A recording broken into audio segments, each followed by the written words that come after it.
Hi, Saline. I am back from the dead to be here as a co-host on The Scene tonight. We'll talk about that later in the show. Also going to talk about a little baseball, Charles. The Royals are still knocking it out the park. And the amazing coin flip. Heads! We win! Yeah. Our commissioners! Woo! We'll be right back.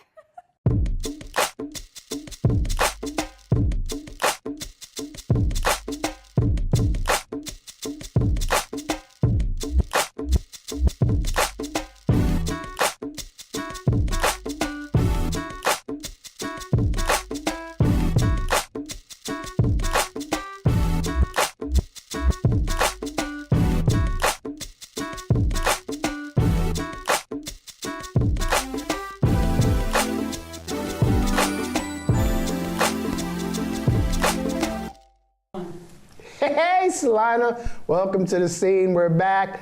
Jeff, Shauna, Charles. Christy is not with us today. She had to go to California. Real sad situation. God bless you, Christy. You be good out there. Hope everything's turning out all right.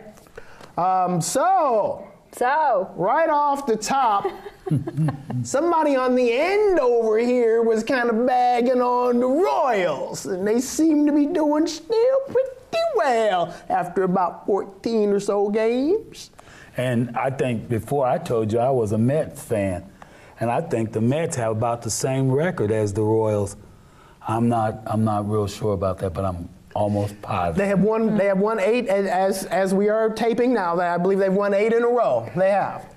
But when was the last time the Mets had won a World Series? Was it 62 or something like that? Or 86? No. They've Doc won Gooden? one. They've actually won one since the Royals. When's the last time the Royals won one?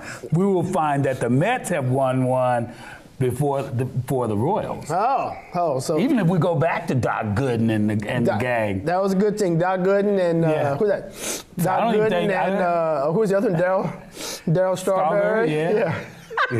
Okay. That's a little cocaine. That's the only reference I get here, actually, because I know nothing about this sport. I mean, I know about the sport, but I know nothing about what you're talking about. So I'm just going to let you two duke it out, and I'll just kind of lean back. But here I don't and know sip my when is the last water. time the Royals won one? Wasn't that like 85 or 86 or something like that when they beat, it was the I-70 series against St. Louis. St. Louis, yeah. And there was a couple bad calls or something like that. Oh my gosh, terrible calls. Hey, whoever ponies up the most money to the officials gets the best calls. I mean, you'll never hear me complaining about calls. You get them sometimes you don't get them. If you send that little care package to the guys, give them some hot dogs and some tickets to Worlds of Fun, you get some calls. I mean, that's just how it goes. Really? Right? Is that all it takes? I don't. Woo, okay. I'm just saying, I don't know. There's bad calls in every sport. There's always bad calls. But now that's why they got a lot of that TV where they can go and look and see when they made a bad call. Yeah. And there's still bad calls after that. Yeah. They look, and then they're looking at some monitor that's this big, and here we are watching on our big screens and in HD, and they're looking on some like little 12-inch Sanyo black and white, and then they still can't get it right. But just imagine how many calls would be bad. We've seen some that were actually bad, and they reversed those calls too, which could have made a difference in the game. So, I mean, it may not bring it up to the full standard, but at the same time, it's better than what it used to be. But should we expect the officials to be perfect? I mean, the players are not perfect. Managers are not perfect. Nothing is perfect. Why do we expect the officiating to be 100% when guys strike out, they drop the ball, they have errors? Human error should come into it too. Yeah, well, I agree with that. And I don't think you expect it, but you're only okay with it if it goes your way. Right. Yeah. Woo-hoo. That's the thing right there. Yeah. So in the basketball March Madness, Yes. what about the basket that was counted for the other team? Yeah. So you couldn't go back and fix that. It already had been declared a winner. Right. So Kentucky kind of lost out on that one, huh? That's what they get. Well, okay then. Don't ever hire him to be your Kentucky official. Anyway. Fine. I really didn't care who won or who lost. It happens. It's gonna happen. There's gonna be a bad call. one call doesn't decide a game. Was it at a pivotal time? Yes. But if they make 2 or 3 I don't other know shots, how people can say that. If you one make some call other, doesn't determine the game. If Make it's some that more critical call baskets. at the Sure as critical hell time, does. what happens? They lose. hit some free Exactly. throws. Hit some free throws. No. Earlier in the game. No, a bad call should not be the final say in who wins and loses. And it But isn't is. that how it is in life? Sometimes you get dealt a Jeez, bad here we hand. go. No, I'm just saying. Sometimes, only get a dealt. sometimes you're born a Saudi Arabian woman and you got to wear that outfit. Oh my goodness. Sometimes, But just she may- offended our Saudi she- Arabian Oh. fans. I'm just saying. But she may sometimes like things go wearing the way. it. Well, I guess. I don't know. If I was in the Sahara Desert, I think I wouldn't want to be covered from head to toe. But Okay. I don't know. I mean, I want some short pants and a fan, a tank top or two. All right. Well, okay. Let's move on. All right. Just got that visual of Saudi Arabian women riding camels in tank tops. So, speaking of that, how the show's over, Death Trap? Give Yes. us something. Oh, wow. Well, it was absolutely a fantastic experience. I had the best people to work with, and the direction was wonderful, and our audiences were really good. Cool. So it was fun. I got to die every night and relax for Act 2 and help out backstage, and so I had the best of both worlds. Yeah, so it was really fun. Oh, yeah, I'll try not to be too offended about the best people to work with since we've actually done shows together. Well. So let's talk about your death. My death? Yeah. What was that like? Well, my character has a heart attack in the show. Okay. The whole idea behind that is that her husband is kind of in cahoots with his student, and they're wanting to put a play together, and they kind of want to get rid of her. Okay. So they make something up, like a fake murder, Okay. and she witnesses that, and she's already got a heart condition, and the husband knows that, so it doesn't take much to push her over the edge. Over the edge. So she has a heart attack. So every night I was attacked by the guy who comes back from the dead, and he stalks me, and I run around the stage, and then he goes up to kind of kill me, and then I have a heart attack. So it was really cool because you set all this up in the first couple scenes, and you're trying to get the audience to kind of follow along with what's going on. And every time I would strike that pose of, I would hear 4 or 5 people in the audience go, "She's having a heart attack." It's like, yes, they get it. They get it. Yeah. So it was interesting. But, having never experienced that before, thank goodness, I had to get the sound of it correct. And so my director was always telling me, no, it's too gurgly. No, you're moaning too much. So it was very difficult to try to come up with the sound of a heart attack that would satisfy the director. But, I was going to ask, where did you go to get that? Because we're always looking for that motivation. Where did you go to? Here it is. I need to die. I need to pretend like I'm having a heart attack. Obviously, it's never happened before. Did you watch other shows? Did you just kind of practice this at home? How did you get to that? I did practice it at home. I practiced it at home in front of a mirror, and then the director, who was Gary Demuth, and he was excellent. He's fantastic. Yeah, he had some suggestions for me, and kind of made the sound that he wanted me to make, and we rehearsed it many, many times, before the show opened, and when I would get it just right, he'd say, "Yeah, that's it, do that, do that." So, just trial and error. Some nights I got it, some nights I didn't. The nights I didn't, he was sure to point that out to me. But, you die. But anyway, it was a really good experience. I haven't done a straight play in a while.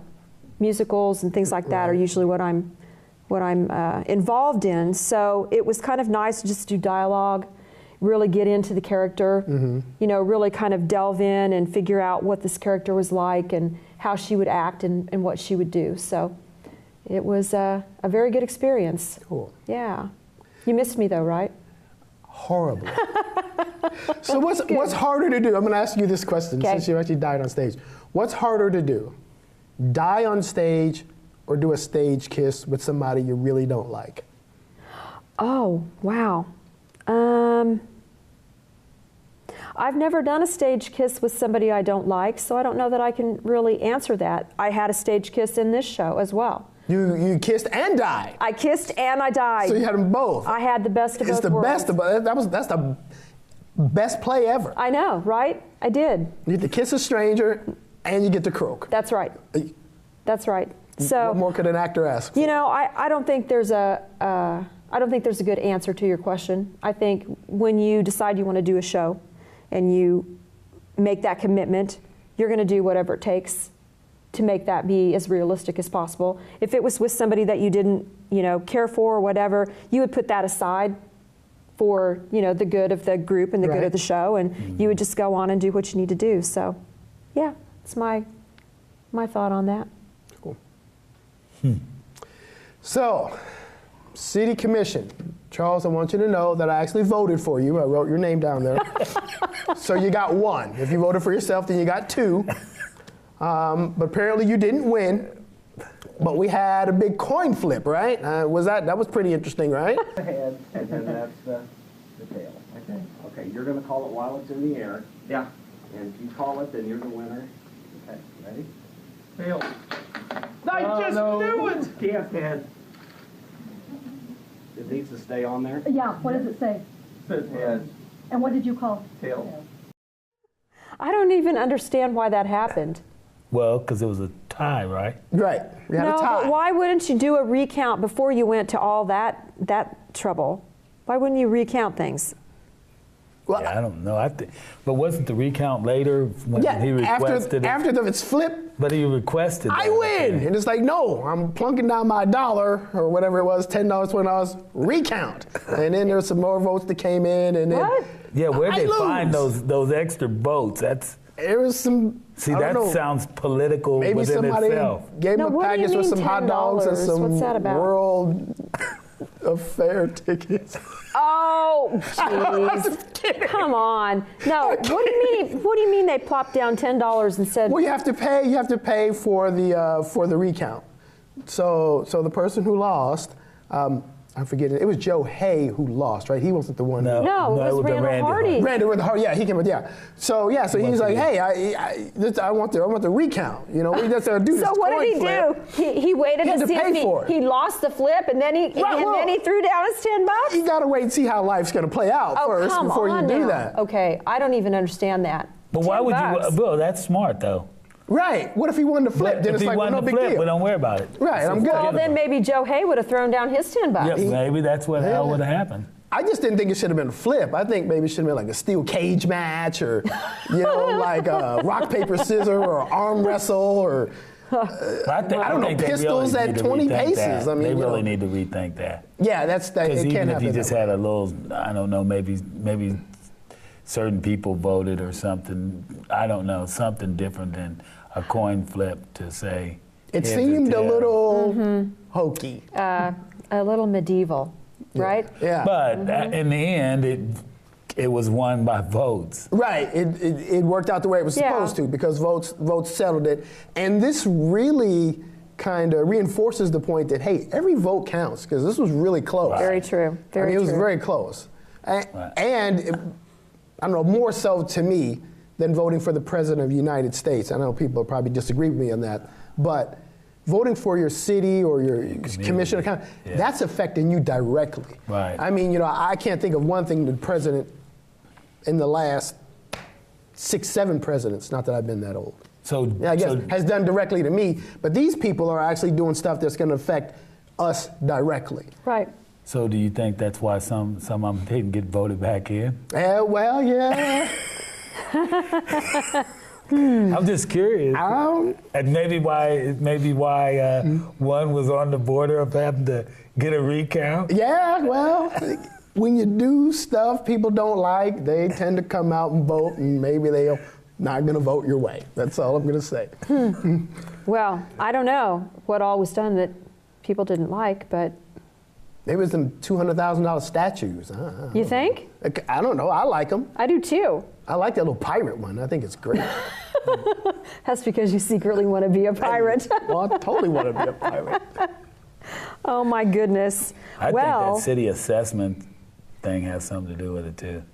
city assessment thing. Yeah, where they don't want to go south, they want to go north. You know. Right. Oh, Right. well, And I think the Spirit's already. I don't know I don't know if he's still on it or not, but I don't think so. Because I'm not sure he got voted back in. well, Actually, he was like lower. I mean, down a ways in the whole election, I believe. well, we have a new mayor effective today or yesterday. Yeah. As No. of taping. As of taping, yeah, we have a new mayor. So, you know, we'll see how things go. Hopefully, it will mayor's be gone? wonderful. The old mayor's gone. Yes. Totally gone. Yes. Yeah. Why? You're saying that you're too much of a smile. That's all I'm going to say. It's too much of a smile there. This might be a good time to just go on to the next segment. You heard it here. We're going to the next segment. We'll be right back.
Hi, I'm Theresa Terry, and I would like to inform you about Swedish massage.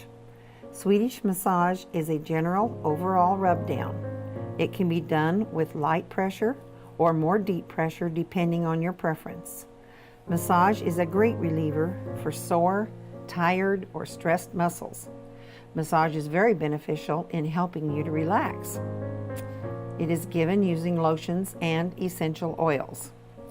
Why not give yourself a time to unwind and relax, or give a friend or family member a gift certificate for a massage? They will love it. If you have any questions about massage, please call me during the day, Monday through Thursdays, 8 a.m. to 8 p.m. On Fridays, 8 a.m. to 4 p.m. The number is 785-823-2651. Hey, we are back, and the three of us are going to talk about personality and behavioral styles, the different kinds of tests that are taken, and various other little things that we have in our laps here. So the reason this topic came up is because Charles recently has had a personality style evaluation. That is correct. So tell us about why you did it, why you had to have it done, what style you did, and Well, what kind of results you were looking for. Actually, what I had to do was I had to take the test because I'm being coached. I pay fee to be coached in real estate, and my real estate coach needs to know what makes me tick. You know, what makes me do this or do that. And so he gave me what they call the Heritage Profile test. And if you're not in the coaching program, it's like about $200 for that test. And that test tells you everything from if you're a person that looks into the future or a person that just looks what's happening now. You know, like some people, what makes them tick is like, say for instance, your child has a baby, they're thinking about what is my great grandbaby's gonna look like. So they think like that. Whereas though the other person may be just only thinking, oh, I'll be glad when I can get this child home Yeah. and get him grown up. Mm-hmm. And then whether you're a team player or an individual, you know, all of those, it has like several different aspects of it. How you are with the family, whether, you know, you're an introvert, you know, to yourself, or you're an extrovert, you know, it's just like all these things that the coach has to know so that he knows how to really motivate you to do that next step. Right, because everybody's motivated differently based Right. on their personality style, or what I like to call it a behavioral style, because I'm really a big advocate of the DISC type behavioral style testing. But I hadn't done one for a while, so we all went in and did some. Right. Did you do? Right. Did you do some? So I did this Big 5 personality test. Well, yeah. I did that Yeah, too. this is like the new thing right now. It's called OCEAN. The OCEAN stands for openness, conscientiousness, extroversion, Neuroticism. I love that one. neuroticism, and agreeableness. So that acronym scoots together and they call it OCEAN. So there was that test I did. I also did one, just a random one off the internet called John's personality test. Yep, that was that one too. interesting. And I think this one is very similar to Myers-Briggs. You've done Myers-Briggs? Yes, I've done Myers-Briggs, and it's similar to that one because it has like the ENJT and all that kind of stuff. Yeah. Yeah. This one, the questions were interesting, but there's absolutely no way I could decipher what I was out of the whole deal. I couldn't either. And I was hoping that you could, because I wanted to figure out who I was according to them, but I couldn't figure that out. Well, what do you mean you couldn't figure it out? Well, I mean, It had like, after you do the test, it basically kind of divided you up into a percentile, and Right. it assigned you these letters, Right. and then it had like 5 pages of explanation as to what these letters mean, and you're supposed to be able to put them together and figure it out. To me, this Then is it gave you math. this other paper right here that told you that what that is as an ESTJ, your primary model of living. Yeah, I was a I didn't get composer that. producer, which I was like, cool, I'm Beethoven or Bach or something. Composer, So I left it at producer? that. I was like, good. Extrovert thinking with introvert sensing is what I came out to be, and it gave me this whole list of Stuff? characteristics. Well, I got a graph, which I work better with graphs. I don't like to sit down and figure out all these things. I want somebody to just put it down on paper for me so I can read about it. Right. That's part of who I am. But anyway, looking at the graph, I see that it pretty much follows along with all the other tests that I did. So it didn't Right. really matter what test I did. It all came out pretty much the same. That pretty much came out the same way too. Yeah, and I actually hadn't done a DISC analysis on myself since 2012, so I went ahead and did this little one online, which is free. And the DISC assessment can be expensive. Like Charles's was $200. I think companies can buy the DISC assessment and do that on their employees, but it is expensive. But if you want to get just a little baseline evaluation of yourself, you can go to this online assessment, and it's just 123test.com, and it pretty much tells you, I think, Yes. just in a nutshell, what your personality style and your behavioral style is, and it's I find amazing it how odd they're that dead all on. 3 of us are pretty much exactly the same. Would you have guessed that, Selena? I would not have guessed I that. would not have guessed that. I That all thought 3 of Jeff us and are I the same. were very similar in our behavioral styles, but I was shocked to find out that Charles is, I mean, look at Charles and I. Hold this up.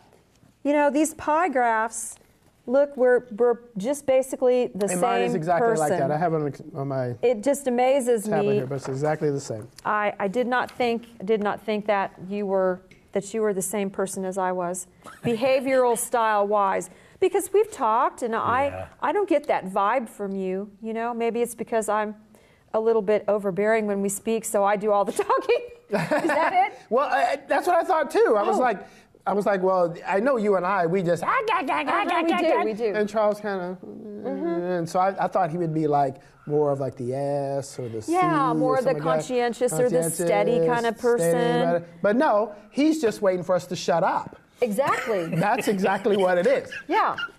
So Yeah, apparently he's we are waiting for us just to talking way too much for him, and we need to let him. He's got things that he wants to say, but we just keep running off at the mouth. Yeah. But I know how to say them whenever I got to say them. You That's just true. get him in there and you just go. Dives in. I just ease my way on in Just there. get on in there and just get And what I you do need it to comfortably, so I'm not trying to just knock you out of the box. You know? He apparently just said we're not doing it comfortably, so. No, I did not. Yeah. I didn't say that. Making I him said- feel uncomfortable. That's what he's saying.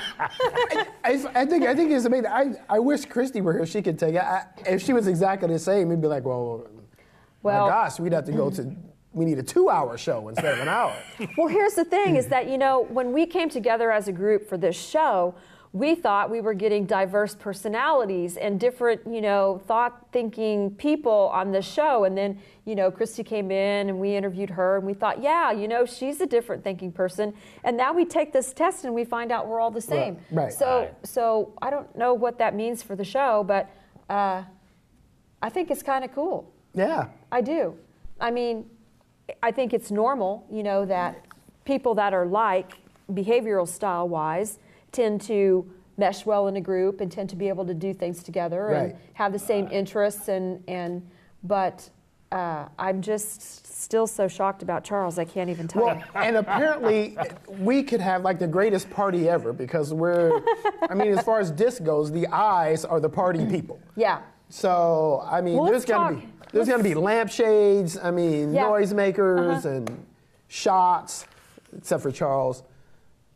I'm going to be praying for everybody. He'll be praying for everybody. It'll be a different type of party. That's right. With him, he's going to be like, oh, all right, I'm going to drive you people, you know, and we'll be just all kind of crazy with that. No, I'm Exactly. going to pray that everybody gets sick. Oh, And the then next day? Then they stop drinking altogether. Let them and you know how it is the next day. Yeah. What's always bad Especially the if you drank too much, and then you always say, I'm never going to do that again. Right. And then you do it the same thing that next night or that night. Now when you get too much, when you get older, it's a little bit more than that. But Oh, it's Yeah. 2 days? yeah. But Well, we need to explain to Dee We all will. that, and we'll get into that here in a second. We got to take a break right here. But we'll be right back, and we're going to explain what an I means, because you're probably like, I? What is he talking about? I or I? But we'll be right back. Scene will be right back.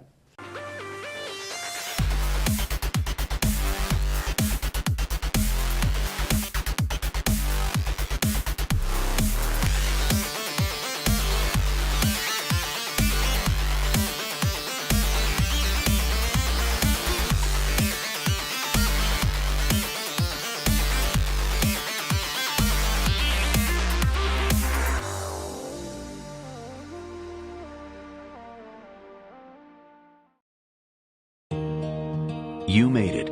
Years of hard work, investing, planning, and now you're here. The long-awaited reward you spent a lifetime looking forward to. But what now? After years of growing a nest egg, now you may want to manage it. Use it to fund your dreams. Make it last as long as you need it. And leave some for those you love. So what do you do? Wall Street continues to be uncertain, and some conservative options have dropped through the floor. How do you maintain opportunities for growth and reduce risk of loss from market changes? That's where we come in. We are financial professionals. From insurance products to tax reduction strategies and guaranteed retirement income you cannot outlive, provided by the claims-paying ability of insurance companies. You've worked a lifetime to get here.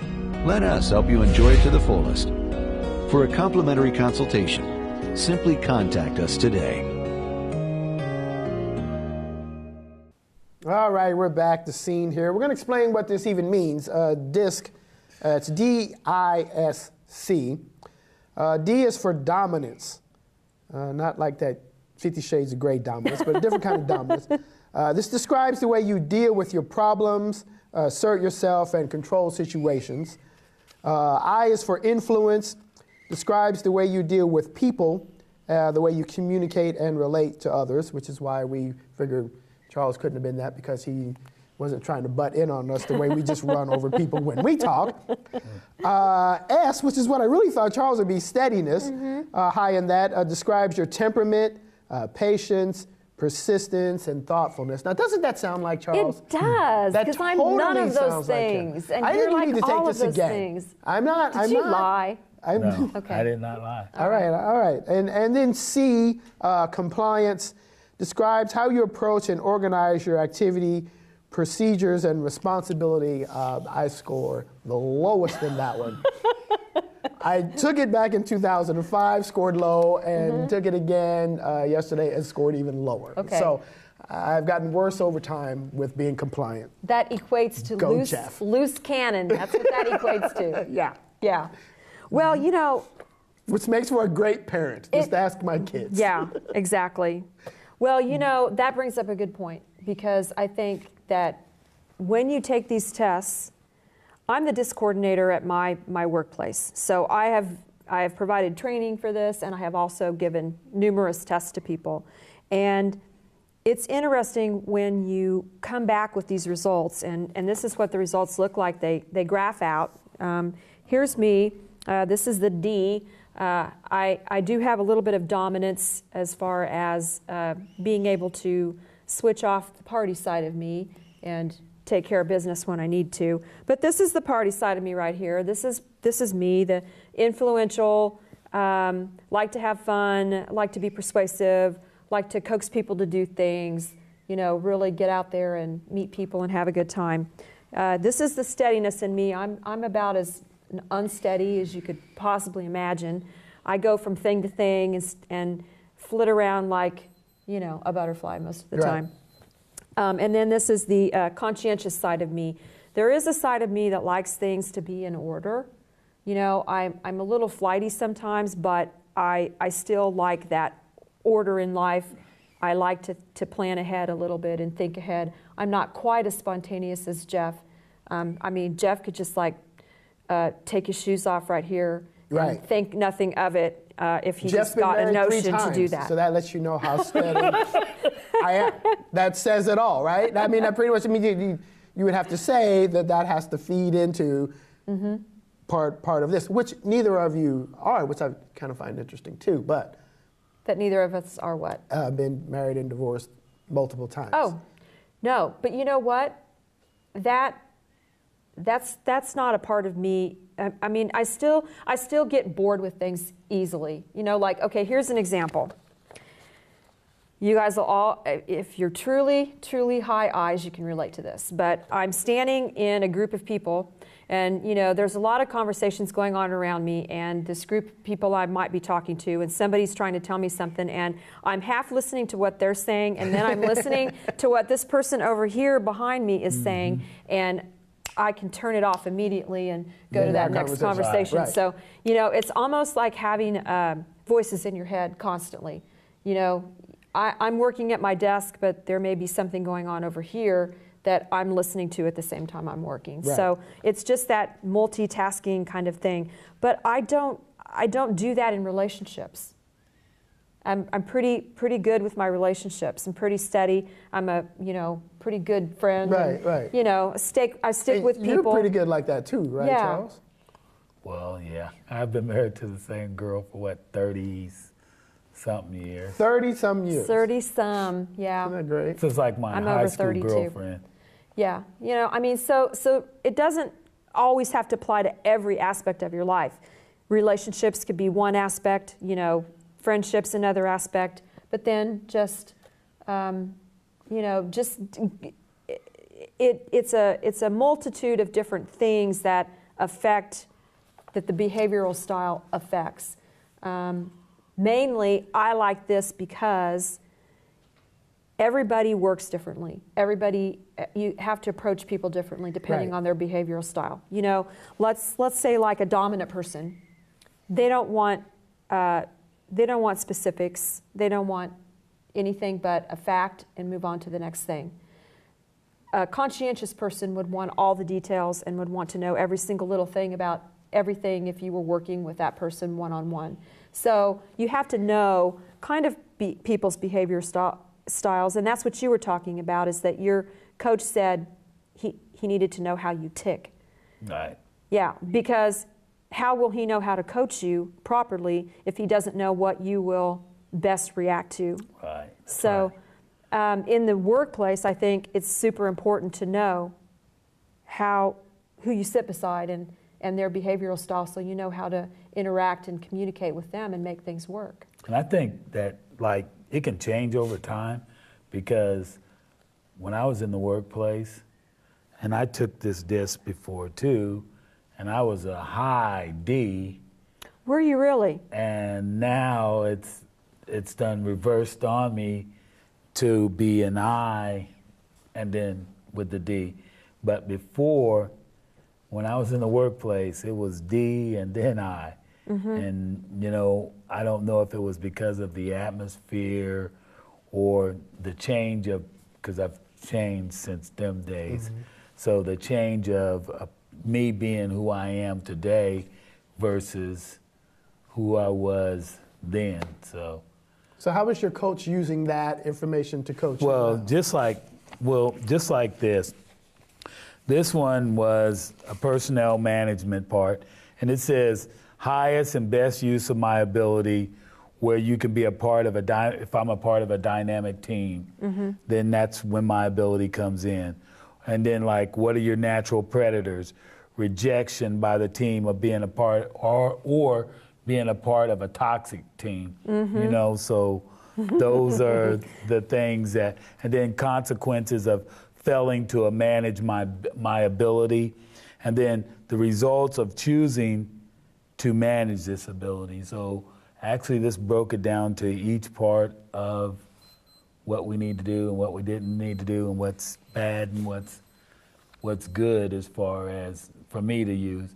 And they tell you, my coach tells me to use this, and my coach gets on me too, just like, you know, sometimes I'm thinking, man, I'm paying this dude to tell me that I got a negative attitude. Here comes the big D out. There's I the said, bear. I said, what's wrong with you, man? I was like, he said, Charles, you got a terrible attitude. I was like, whoa. And then he told me, financially, you ain't saved enough. I'm like, what? But those are all things that he knows that I need, because I know one of my things is, for me, is competition. And I strive on competition. Yeah. So if it's competition, then it pushes you to do better. Yeah. So, and they know that. So, you know, like, I know even in the ranks of real estate, just to see everybody else ahead of me, you know, selling more houses, I'm going to try and do my best to sell as many as I can based off of, I know it's a competition thing, if I look at it from that angle. So That's interesting.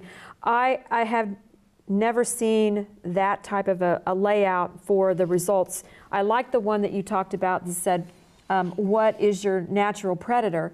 You said your natural predator was rejection by a team, or not, what is that? Not fitting in, or Right. people not liking you because or being with a bunch of negative, for me, like, I can't just be with a bunch of negative people, but I already know that anyway. Yeah. So if I get in that atmosphere, I'm gonna probably be real quiet, and then I'm gonna kind of ease my way out of there and just vacate.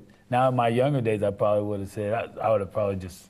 That D would have came out. Yeah. Yeah. So what's your natural predator? I don't know. I'm gonna have to think about that. We're gonna come back with my predator right after this.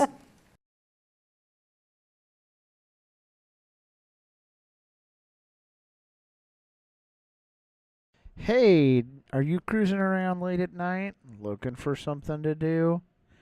Come on down to Access TV and we will help you film whatever you want and get it on air.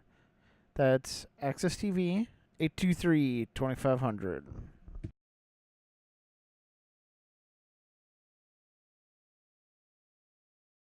So we figured out what my predator is, and it's chocolate cake. Can't stand to be chased down by chocolate cake all Wow, the time. that is amazing. And I didn't have to pay $200 for that. I mean, we You just knew sat that. here You just knew that right off the right top. on top of my head. Well, No, I think I have to agree with Charles. I mean, I haven't taken that test, but I'm not real big on negative people. I'm not real big on people who don't pull. I don't want to say. I'm not real big on people who aren't taxpayers. What? Do we call them bums? What do we call them? Oh, we call People them that don't work. felons, I think, is what we call them. I'm not real big on them, so it had to be one of those two kind of things. I don't know, I hope I didn't offend any non-taxpaying Taxpayers. watchers out there or anything like that. But yeah. That's not Well, the big question is, to me, is that why is this important for people, Yes. for employers? Why do employers want their employees to take a behavioral style assessment? It's good for team building. You can't have, all of us could never be on a team together. We'd never get any work done. I mean, let's face it. We'd have to do it at first. Well, we'd have to come get the in, work we're gonna do done, the work like now. 5-10 minutes. We'd push through it, and then we'd want to hang out and party and chit chat Throw and talk. popcorn. Yeah, do all that kind of thing and have fun and relax and all of that. Like for Unless we instance, made it like a competition. Like if we had somebody would over change- there. that would change That the would whole change the whole atmosphere. dynamic. Yes, Right. it It would. would change the whole dynamic. It definitely because they would. because we all want to win. Right. We all want to win. But so. it's important for teams to have a variety of different behavioral is. styles on their Right. team, because you've got to have that person who's grounded, who is going to come in there and say, okay, everybody, we've got to get this done. Right. You have to have that person who wants to crunch the numbers, because that's not going to be me or either of you two, No. I assume. Despite my accounting degree. There you go. That's why Hated it. That's why you're not doing it, because that Haven't wasn't worked for as you. an accountant one day in my life. Yeah. So where we come in on the team is we are the creative minds. We come in and we say, hey, I think we should do it this way, and let's throw this out there, and let's get creative and figure out how we're going to do this. And then we hand it off to the people who actually do the work, right? Because we've come up with the idea. So, in the dominant and influencing portions of the DISC style, the dominant and influential people are more in control of their environment, definitely. They are the people that come in and control the environment. The conscientious and the steady people are more controlled by their environment. They're the people who are, their feelings are hurt maybe easier. They have issues with maybe working in groups. They would rather be by themselves to work, those kinds of things. Dominant and conscientious people see their life as, or their universe as more unfavorable. So more of a negative, they're more negative people. Whereas influencing and steady people, we're not the steady side, but we're the influencing side. Right. We see our environment as more favorable. So we're more of the positive aspect or side of things. So it's good to have a group of people that make up all the different types of behavioral styles, so that when you come together in a team environment, you get a little bit of everybody's behavioral style to contribute to that, to the success of the team. Right. Well, and even as my life as a test model, if you will, had I have taken this DISC training before I went to college, I would have never been an accountant. Right. I would have looked at that and been like, oh man, that's not who I am. It was in my strategic management class. I actually had a girl tell me, you're in the wrong building. She says, you don't belong in this building. You belong in the building over there where the theater is, where all the arts people are, Right. and all that. And I kind of got offended. At first I went home, I'm like, what do you mean? I said, I'm doing this work. I'm getting the grades. I'm doing it. But I hated it. But I why didn't do like you- it at all. Okay, but why do you think you gravitated towards that? Well, it's a good steady job. I mean, there's always going to need to be accountants and CPAs, and you know how you read those things on Yahoo, top 10 jobs up here, and I was like, oh well, there's one right there. I picked that one. Well, and so I allowed that to make, and other people who were like, yeah, that's a good steady field to get into, to make a choice for me, other than allowing who I am allowed to make the choice. Right. And whether I made $5 an hour or $50 an hour, that doesn't matter. Right. I would have been happy at my job, other than being unhappy at job after job after job after job after job, because I'm doing jobs that I didn't like. Yeah. Not that I don't like my job right now, in case my boss is watching. In case your boss is watching. Love my job. Well, actually, I love mine too. Or I should say I love getting paid. actually, sometimes when you do these tests, they actually do come out and say, here's a good fit for you as far as types of jobs that would be good for you. Right. But then this one also said there's renowned persons with similar personality types as us. So you want to hear who some of those guys are? Yeah. They're like who's like us? Al Gore. That's kind of scary to me. I don't know about that one. He was almost president. I know. Bill Gates. He's rich. He's super Okay, so rich. we're on the right track, right? David Letterman. Yep, I could see that. I'm so much a David Letterman fan. Right. Okay, Edward Teller. He is a that the Penn and Teller guy? physicist. Or is he No, a he's a physicist? physicist. So to me, that doesn't fit because doesn't. I'm not sure He's how a throwing beakers physicist. around? I Yeah, mean, I I don't get that. I don't mean, get that. all that specific math. Yeah. Oh, terrible. Franklin D. Roosevelt. Yeah. Okay. Harrison Ford. Love him. Whoop. Right. Richard Nixon. Good. I do not like him. get that. You like Richard I Nixon? do. I love him. Really? I do.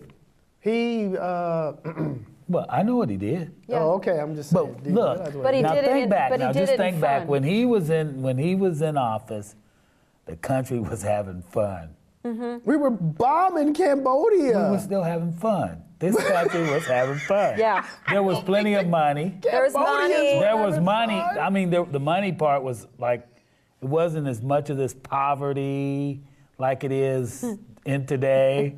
There Gas was money. prices were low. Yeah, they were. A bottle of pop was like a dime. All the stuff was a little bit different. But that's just inflation. I mean, the next president didn't. I mean, Gerald Ford didn't come in and But just now look. soda went through the roof. No, when you're a kid and you see that, you're like, wow, it's really cool. And then when you really get out there and you become adult and the inflation is set in, you're like, these guys are terrible. Well, I think kind of, if I kind of understand what you're saying, back then, everyone had the belief that they could have the house and the 2.3 kids and the white picket fence and all that. And now, this generation and generation, they're like, oh, there's no way, I'm not going to be able to live up to the standard of my parents. There's not all the jobs and the opportunities and things like that. Well, I don't think I they can see treat, that. here we are, we're going on a generational thing, but they don't even treat the jobs the same. Because my daughter, she has all the pollutant stuff for HR manager. She can go and she doesn't get raises, and she's not going to spend, like me, I spent 29 years at Swans. My daughter ain't spending no 29 years. No, they want it now. It's all instantaneous. It's either you're going to pay me Right. for what, and I'm going to get off when I want. I'm not working all the time. That's not going to happen. And you pay me for. I mean, when she told me when she went to a job, she applied for a job. She told him, I want 4 weeks vacation. I want. Yeah. And she I want says, that job I want too. this amount of money. Guess what they did? They gave it to her. Whoa. Interesting. But she's an HR manager, so she knows how to present herself into that tactical part. So if she can negotiate, she already knows what to negotiate. She says, oh, Dad, I know what they're going to give. And she negotiated her moving and everything. So the moral of that story is she must have picked up on your high I gene, because right here on this paper it says HR manager, business manager, influential, in the disc, your daughter's got it, that's why she's going to be successful. Yes? I don't know if she's going to be successful. I think retirement time really shows. Well, I don't know about that, but I think that everybody should do a personality assessment. Do one just for the heck of it. Have your whole family do one. Yes. The kids and everybody. Yes. I mean, it's easy to do. You can get online. You can do them for free. And then think about your communication and your relationships with your friends, your coworkers, your family. Learn how to talk to somebody in the way that they like to be communicated with. And I think if you do that, you will find that life will be a whole heck of a lot easier. What do you think? Amen. Amen. We'll be right back.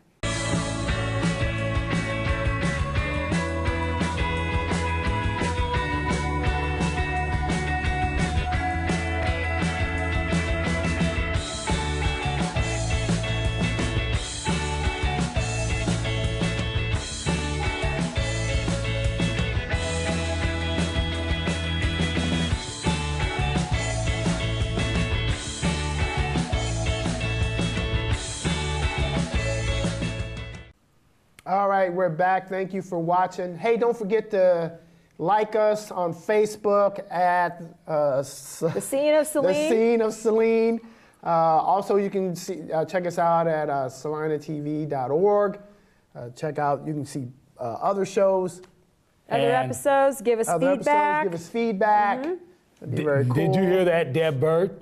And Fred at the Dillon store, and Sam Haggard, and who did I see? Oh, Daryl Tiller, and who else did I see? Oh, Diane, who I just sold her sister a house. She's like, I watch you guys all the time. Thank you, Diane. Diane, Thanks for watching.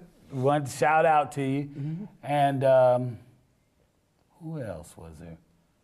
I think that's about it. But if all of you would just, like us on that Facebook, I think that'd be great. It would be fantastic. If you want to see us do other topics, things you think you want us to do, we'd be happy to. We're eyes. We take all feedback in. All feedback in, and then we decide what we want to do anyway. But you know what? That's just the way we are. We're not hiding behind our behavioral style whatsoever. No. We just appreciate your support. So if you have anything, send it to us, and we will try to get it on the air. Thank you.